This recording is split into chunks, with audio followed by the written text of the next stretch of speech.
लोकसभा निवडणूक जरी 36 राज्यातील 544 सदस्यांनी बनत असली तरी यामधील 13 राज्येच संख्यात्मकतेने प्रभावी ठरतात। या 13 राज्यातच सत्ता स्थापनेची भिस्त आहे।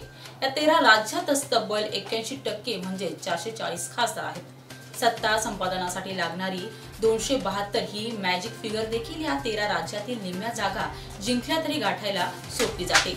थोडक्यात या 13 राज्यातून मागच्या वेळी भाजपाला काय मिळाले आणि आता काय मिळणार ते पाहिले तर भाजपाचा पराभव स्पष्ट होतो, कारण या राज्यांमध्ये भाजपासाठी अनुकूल वातावरण राहिलेलं दिसत नाहीये।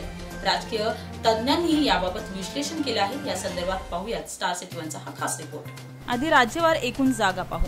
उत्तर प्रदेश 80, महाराष्ट्र 48, बंगाल 42, बिहार 40, तमिळनाडू 39, मध्य प्रदेश 29, कर्नाटक 28, गुजरात 26, राजस्थान 25, आंध्र प्रदेश 25, ओडिशा 21, केरळ 20 आणि तेलंगणा 17। आता भाजपची या राज्यातील मागच्या वेळची कामगिरी पाहू। केरळ आणि तामिळनाडू या राज्यात भाजपाला भोपळा फोडता आला नव्हता। बंगाल, आंध्र प्रदेशमध्ये प्रत्येक 2 तर तेलंगणा आणि ओडिशात प्रत्येक एका जागेवर समाधान मानावे लागले होते।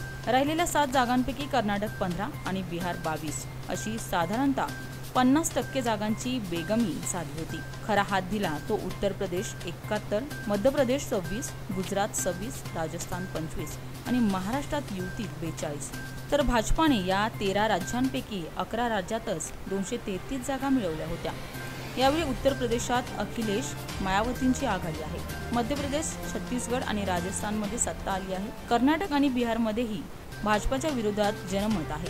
महाराष्ट्रात काँग्रेसचे उमेदवार पळवून आणावे लागत आहेत आणि गुजरातही विधानसभेत काठावर पास झाल्याने तेवढा हात देणार नाही। सबब या राज्यात भाजप 100च्या आतच राहील आणि उर्वरित 23 राज्यातील 8 राज्यात भाजपाला मागच्याच वेळी भोपळा होता। राहिलेल्या 16 राज्यातील मिळून म्हणजेच दिल्ली, चंदीगड, अरुणाचल, आसाम, जम्मू, पंजाब, उत्तराखंड, छत्तीसगड, झारखंड, हरियाणा, हिमाचल इत्यादी राज्यात भाजपाने बरी म्हणावी अशी 49 जागांची तोंड मिळवणी केली होती। म्हणजे ही नवी जुनी बेरीज सुद्धा भाजपाला 150 जागांच्या पुढे सरकवण्याचा दिलासा देत नाही। या सर्वांमुळे मोदी शहांचे चेहरे पडले आहेत। भाषा आणि मुद्देही घसरले आहेत। लोकांमध्ये भाजप विरोधांची सुप्त नव्हे तर प्रकट लहर आहे। मीडिया अद्यापही भाजपकडे पाणी भरत असला तरी भाजपचा पराभव अटळ आहे। स्टार सिटी वनसाठी रेशम अंबादास, पिंपरी चिंचवड।